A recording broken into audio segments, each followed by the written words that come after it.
So I want to talk about supportive EQ. In fact, I don't even know if this is the thing, but it's been something that I've been using quite a bit. I was messing around with some minimalist drum miking and drum mixing, just a kick mic and an overhead, and I realized I was doing this and kind of brought up the opportunity to explain this concept. So let's get started. Okay, so this concept kind of came to me years ago with the UAD plugin of the 1073, and it's just crazy how small this thing is. So I'll zoom in. The idea is that if you make a boost here, fine, okay, but it sounds a little better if you support the boost with one right here, okay? So this is extreme, okay? With this plugin, like I might boost like this much. And with the supportive boost, I maybe do like, somewhere in there. So it's real subtle. But the idea is that, it could be an octave thing, okay? So you're boosting 10K, maybe try boosting 5K. See if it makes sense to your ears, right? You could flip this. Kick drum, you boost 60. Well, maybe you reduce 120, right? It kind of makes sense. It's like you move in pairs. You have movements that kind of come in pairs, You boost here, but you also, support that move somewhere else. And it's like a harmonic, an octave up or down. That's kind of the suspicion. It's 4.8 here.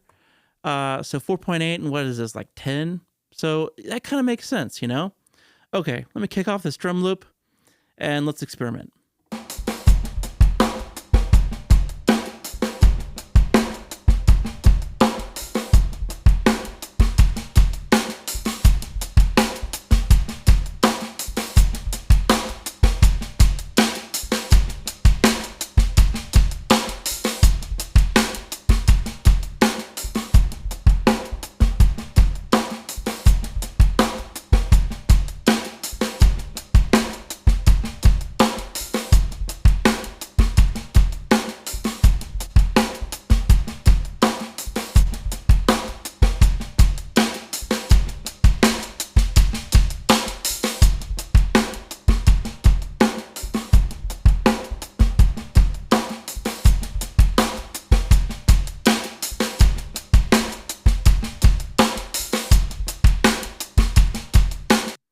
So that's the idea, is you have some sort of, you could say mid-range, or it's like the pyramid kind of thing where you have the bass frequencies, the mid-range, and the treble.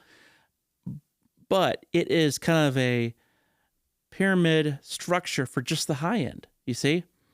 The 3.2 also works with this. That sounds good too. This is kind of one of my favorite little places to boost from the 1073. Just kind of make something pop through the mix. Very potent little boost there. But that's the idea. So kind of zooming out with this, let's go to something that's like super well known. And check this out. We have 1K and an octave below that, 500, octave below that, 250. So that's pretty cool.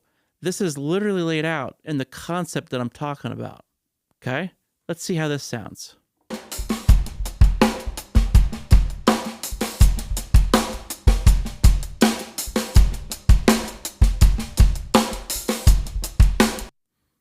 See, so that sounds a little out of place to me. I mean, we could run with that, right? But it's just a little out of place. Now let's see what happens if I support that move with another EQ move, which is an octave below that.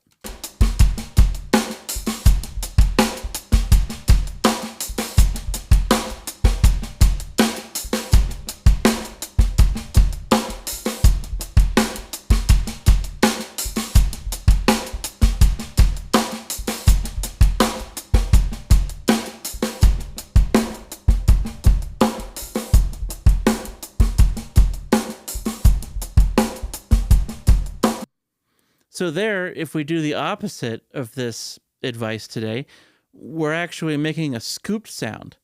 And again, it's kind of like a localized scoop zone in the high frequencies.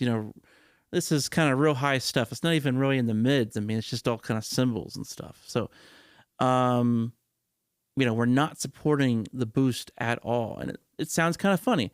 But if we give it a little extra, and I'm talking like 1 dB for maybe a 4 dB move or something, that could really make the difference.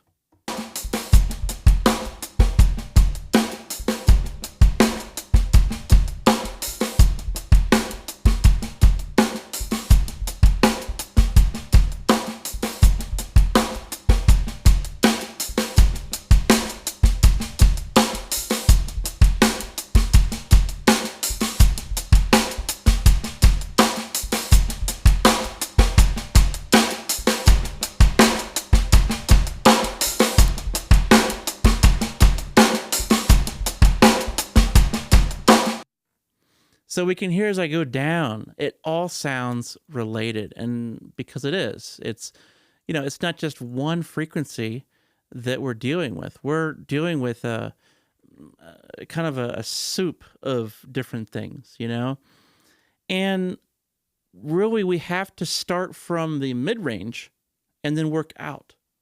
So if we have a really cool kick drum that has this massive low end at 50 hertz, cool. That's a bonus, but it's not required. You really only need like 100 hertz. But it's cool if it goes lower than that. Awesome. If it goes any higher than, say, 8 or 10K, cool. It'll have some air to the mix. But is it like essential? I don't know. Like that's kind of subjective territory, like the real high stuff.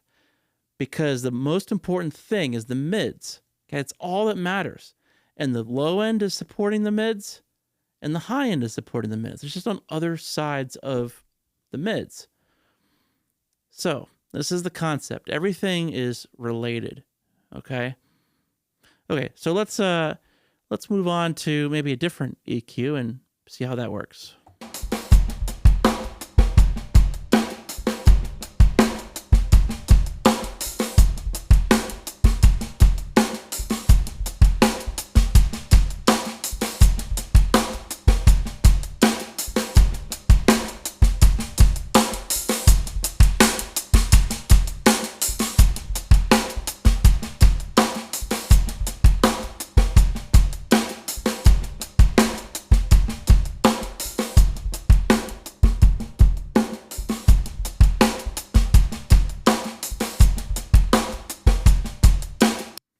Yeah, so same kind of thing. I mean, you can do this with any EQ.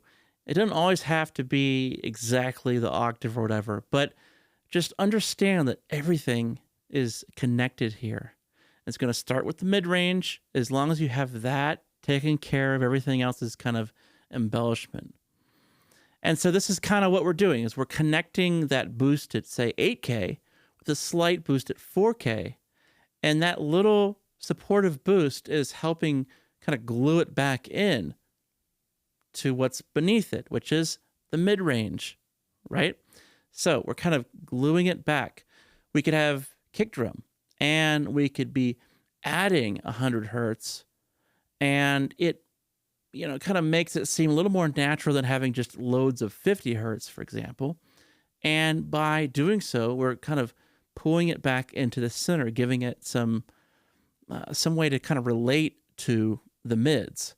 It's not just totally disconnected, smiley face EQ curve. No, we're going to actually join elements together, and they're going to join in the mid-range, the low end of the snare, the kick drum, the snary sound of the snare, and the hi-hats. You see, those are kind of interplaying off each other.